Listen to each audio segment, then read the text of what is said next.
arcade cabinets. Just hearing the name conjures up images of the golden age of video gaming, but if times have changed, so has the way we enjoy these classics, with a whole range of emulated mini consoles being the preferred choice in recent years.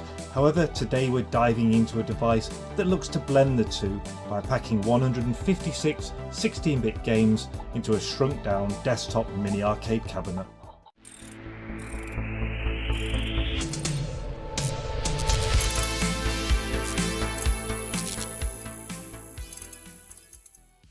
Alright, let's kick things off with the unboxing and see what we get. It's a fairly unassuming box. On the front, arcade game plug and play, desktop arcade cabinet, a 2.8 inch TFT screen, playing anywhere, anytime, 156 in one, 16-bit games. I'm basically just repeating that on the back.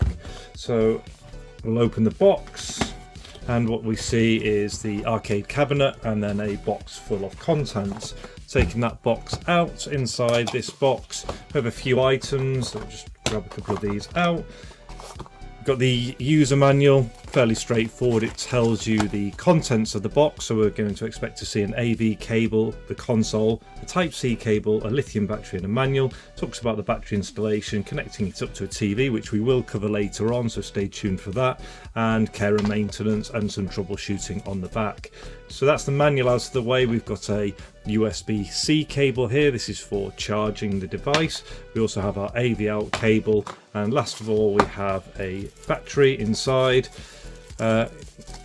And to tell you what type this is a BL-5C. Interestingly, this is saying 1020 milliamp hours, but if you look at the back it's saying 600 milliamp hours, so maybe the box is older, maybe the labelling is incorrect, but there we go, that's what it's saying is within the packet. The main event, we now have the desktop mini arcade cabinet.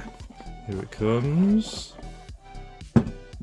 First impressions, this thing looks surprisingly good. You know, it's compact, it stands out. I think the measurements are on the back. 8.7 centimeters wide, 16.1 centimeters tall, and 8.9 centimeters deep. So it's it's quite a nice size for displaying and hopefully for using as well. Obviously the design is screaming nostalgia with this vibrant artwork, you know, very much of a Street Fighter-esque type awning on it, which is pretty cool. We've got a number of buttons here, a little tacky, but not too bad in terms of their function. That generic font down there isn't great, but you know what, on the whole quite good. You can already see there's a little bit of wobble in the joystick, so you're going to get a movement before it engages, which isn't the best, but we'll see how that gets on. Also on here on the side we have the volume wheel. So one thing to notice is it says reset start and volume, but if you go in the instructions, this is not a volume, it's either another start button or another reset button. This is actually your volume button, kind of recessed into the side. And we also have a charging light here. Moving around to the back, we've got our on off. There's our USB-C port, our AV out, and then this is where we put our power options inside. So let's have a look at those two different options.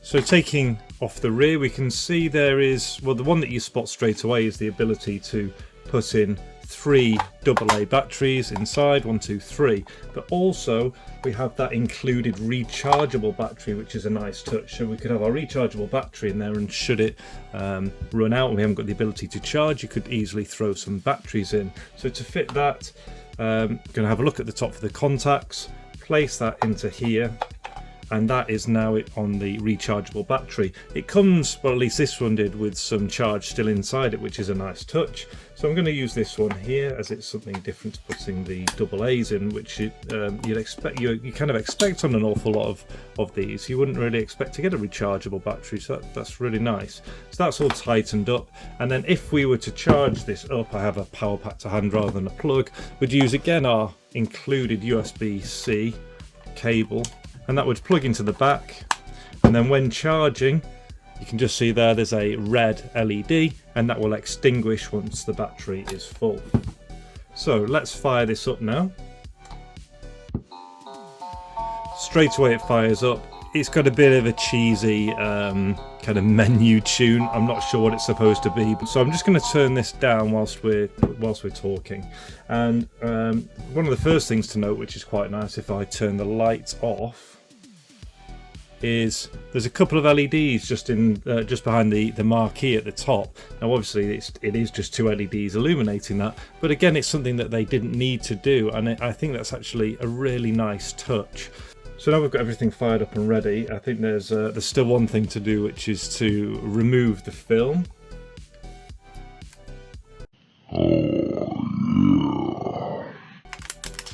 There we go. So that's our panel all opened up.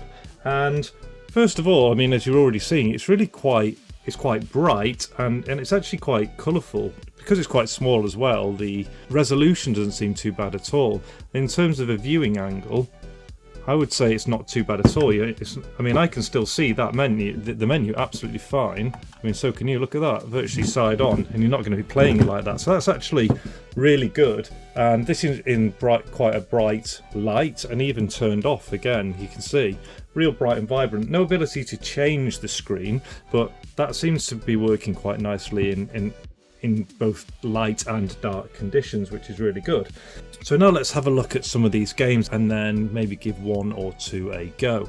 So I've zoomed you right in there, and again you can see actually that the display is quite good, and as you move through each of the available games, we can see that we have this nice thumbnail changing, showing what we're getting. And this does have some homebrew and some filler games in there, but there's actually some really good games in here. It's not terrible at all. So here, Super Street Fighter 2, X-Men, Sonic 3D. If we move right, we can go between pages. So on this page here, we've got Power Rangers, what else? Echo in here, Desert Strike, Batman Revenge. I think there's a slightly better Batman on here. So what you'll also notice is it isn't necessarily in alphabetical order. Ghosts and Ghouls at the top, that's quite cool. Ghostbusters. What else have we got? Battletoads. There's the other Batman. It looks more like the original one. What else have we got? Golden Axe, one of my favourites on the Mega Drive. So quite a lot of Sega ones in here as well, with it being 16-bit. What's jumping out? The Marble Madness perhaps on there. I'm sure someone will let me know in the comments if I've skipped past an absolute classic and not called it out. Down here, Mortal Kombat, so we can maybe see how this works on, that will be 6 buttons, won't it? Sonic Spinball, Gunstar Heroes, really good one. Strider's good. Shinobi, I wonder what it'd be like to play that one, because that is a hard game. Simpsons, I'm not sure which one that's going to be. What else? Golden Axe 2 on there as well, that's pretty cool. What else? What's jumping out? Altered Beast, I hadn't spotted that was on there. I absolutely love Altered Beast, so I might have to give that one a go. Balloon Boy, didn't I do a demo of that recently? I think I did. James Pond. There's Batman Returns, so you've got 3 Batman games on here. This one onto here, The Terminator, Sensible Soccer, and pretty much onto the last 2 pages now. What's jumping out here? Fantastic Dizzy, always been quite popular for collectors, that one. And Alex Kidd, Tetris, last one, Columns, and that brings us to the end. So a real nice selection of games there. So I think first of all I'll just readjust the camera again, and I'll give one of these games a go. Okay, so I've selected Streets of Rage 3. It's one of those games where Streets of Rage 1 and 2 were quite easy to get hold of, but Streets of Rage 3 isn't, and I absolutely love the franchise. So let's have a go with Streets of Rage, turning the volume back up on that horrible menu music and hitting the start button.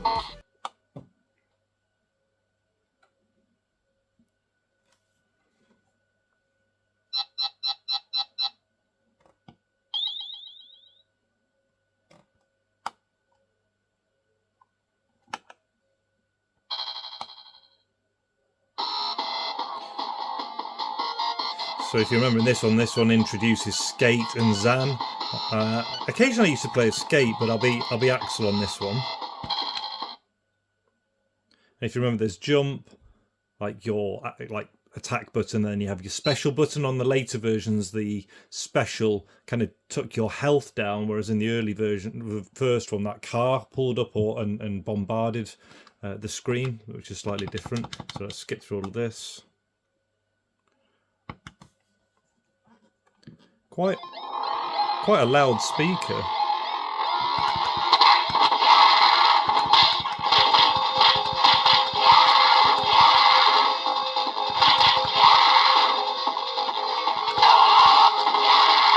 So not too bad. Kind of doing the double taps a little trickier.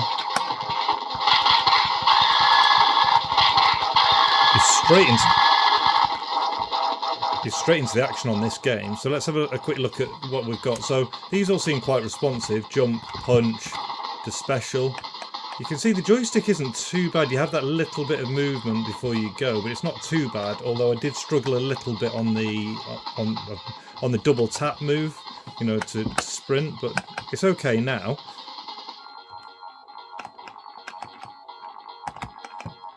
One thing people always forget on the Streets of Rage is you can actually hold down your attack button and it can preload a stronger attack when you release it. You can see there. So rather than just being a punch, if you hold it down and then you do it, it does it a double. And if you hold down the jump in the action, you'll hit behind, so you can kind of lure them in on some of them. Yeah, and that's quite a strong move when you do the double tap. But yeah, you can charge it up.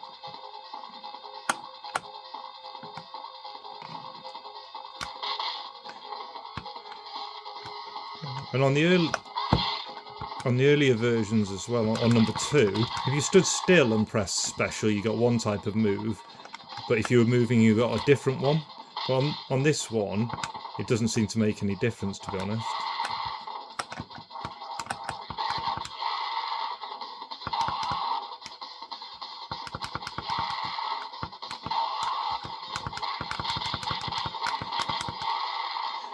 So what I'll show you now, so if I can pause that there. So that's some quite good gameplay and absolutely, you know, perfectly fine to see and play. What I'll highlight is you don't have the ability to save with this at all. There are no save states. We just have the ability to pause, and that volume button is also a pause button, and reset just takes you straight back to that main screen. So one thing I did want to do is, I can't remember if it's Super Street Fighter has uses the top 6. If it does, I'll carry on filming. If not, I'll cut to a different game and we'll try 6 buttons. But let's go into Super Street Fighter.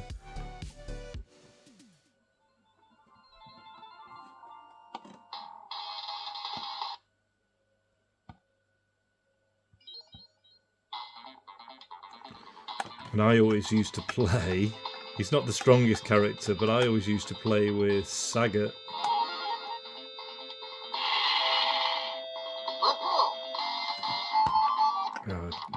Let's have a look, is there... Yeah, so there is, look, there's my weak, medium and strong punches.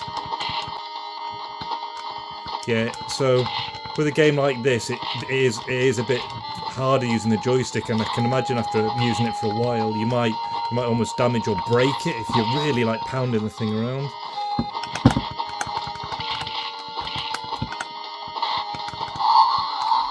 Now obviously you saw everything there was actually quite a surprisingly pleasant gaming experience, even on this small screen. You can see it well. These buttons all seem to work well in 3 and 6 button mode. Slight weakness is that joystick on more intensive games like fighting games. I don't think that would be great, but as I kind of alluded to earlier, this has another trick up its sleeve, and this is by using this AV cable to output to a television screen. Okay, so welcome back. Super simple. The cable has a yellow and a white end, so I've just plugged those into the side. On mine I've selected video, and the cable just plugs straight into the back here, of which is actually a whole load of cable. They've not been stingy on here at all, so you'll be able to sit a reasonable distance away from your TV. And what you'll notice now is when I turn this on, I won't get any image on here, so it doesn't double up. The image will just go straight onto the TV. So we'll do that now, and also the sound will come out of your TV setup as well. So turning this on. There we go. And now I can just select the games on here and just play using the controls on this device. There's that horrendous menu music. So what I'm going to do, because I did see it earlier and it's one of my favourites, we can get the old rise from your grave. Right, start.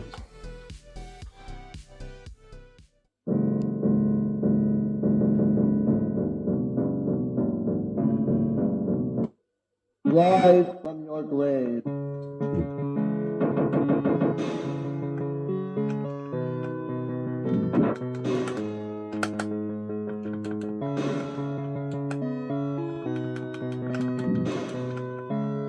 Just remember this one, it's best to lie on the floor and get in there. Power up.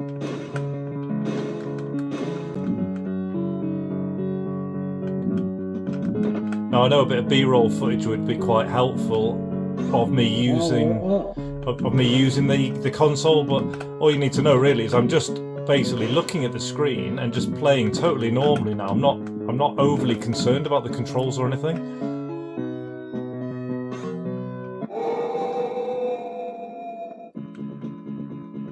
I'm trying to remember the best way to do this one is Welcome to your doom.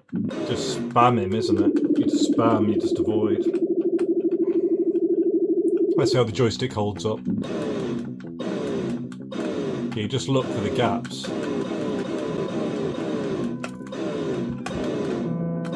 Oh yeah, and you use that little flying move to get yourself out of trouble. So I think that's a good place to pause the game, and I'll bring you back down for my final thoughts and summary on this retro arcade game cabinet. So the answer you're all waiting for, what about the price and is it worth it? Well, this mini arcade cabinet is priced at around £30 through that big online internet seller that offers next day delivery, but it has also been available for even cheaper in previous years through some of those online Chinese import sites as well. So I think that is pretty reasonable considering not just the number of games, because just having a load of bloatware and rubbish games is not the main thing. We want a good number of games, but also we want good quality games. And not only that, but we want good quality games that are playable. No point having them on there if all the controls are garbage. But actually, the quality of the games and the playability of the system is really good.